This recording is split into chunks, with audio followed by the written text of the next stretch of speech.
Bonsoir mes belles âmes, on se retrouve comme d'habitude pour notre rendez-vous quotidien, un jour une carte. J'espère que vous allez tous et toutes bien, vous avez passé une excellente journée.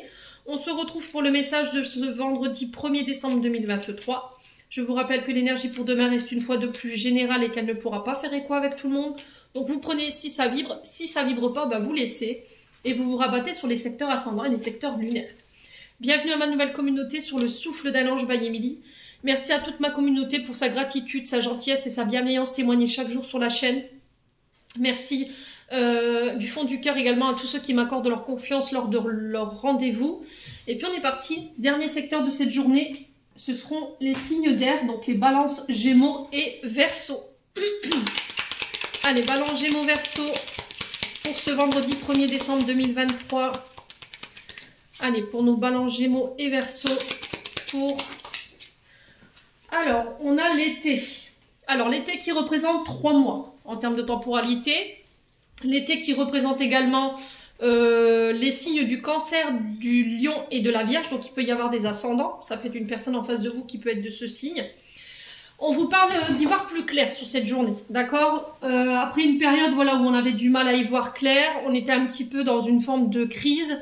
Alors, pour certains, j'ai une nuit noire de l'âme. Pour ceux à qui ça vibre. Voilà, il faut que ça fasse écho. Hein. Pour d'autres, on peut être dans une période difficile, voilà, où on est renfermé sur soi-même, on a du mal à y voir clair. Une petite dépression, un petit coup de mou, j'ai envie de dire. Alors, on vous demande d'être à l'écoute de vos inspirations sur cette journée de demain. D'accord? On vous dit que là, il y a quelque chose qui va être mis en lumière pour demain. Et on vous demande par rapport à ça d'être à l'écoute de vos intuitions, d'être à l'écoute de vos ressentis, de vous reconnecter à votre part féminine. Alors pour certains, il peut y avoir une forme de... Alors peut-être des émotions ou des traumas qui remontent liés à la maman. D'accord? Sur cette journée de demain, vous pourriez éventuellement ressentir des émotions très intenses, mais c'est un lien avec la maman. Ok?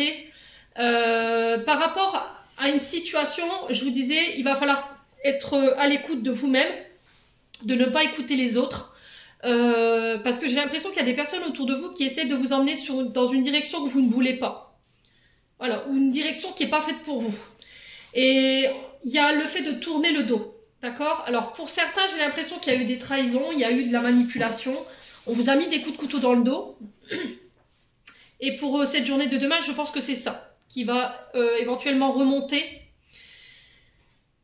et qui a besoin d'être purifié. Qui a besoin d'être nettoyé. Alors peut-être que jusqu'à maintenant vous vous disiez pour moi c'est passé quoi, ce trauma, cette blessure elle est passée, sauf que pour demain certains d'entre vous, vous allez vous apercevoir que non, ça va être mis en lumière et c'est encore une fois dans le but de venir nettoyer et purifier.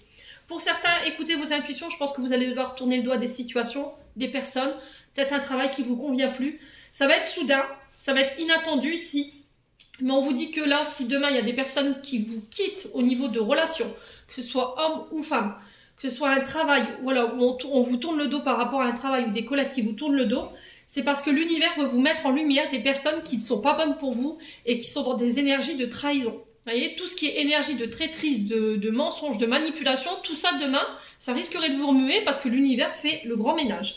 Et c'est en lien avec vos demandes. Je pense que vous avez demandé une mise en lumière, les signes d'air, concernant des personnes malveillantes autour de vous. Et j'ai l'impression que vous avez été entendu et ça ramène la victoire et ça ramène le calme autour de vous. Ouais. Alors pour certains, vous êtes dans l'attente de réponses, vous avez fait des demandes à l'univers et l'univers vous répond en disant voilà, médite. On essaie de rentrer en contact avec toi, médite. C'est en méditant et en faisant peut-être du yoga que tu réussiras à aller chercher ces réponses ou que tu entendras les réponses à tes prières. Ouais. Ici, pour certains d'entre vous, on vous demande de garder votre calme parce qu'on vous dit que par rapport à des actions que vous avez mis en place sur cet été, voilà, c'est en chemin. Il va falloir faire preuve de patience, il va falloir méditer, essayer de souffler, aller prendre l'air. Vos prières, elles ont été entendues et la victoire qui arrive au bout. Ouais, j'ai une mauvaise période ici, les signes d'air que vous allez pouvoir laisser derrière vous, parce que j'ai des solutions qui arrivent pour vous et qui vont vous permettre de couper avec cet état émotionnel énergétique dans lequel vous êtes en ce moment. Voilà, j'en ai terminé pour l'interprétation de vos messages des signes d'air. J'espère de tout mon cœur qu'ils vibreront chacun de vous. En attendant, je vous envoie plein de belles énergies. Prenez soin de vous et on se retrouve lors d'une prochaine vidéo.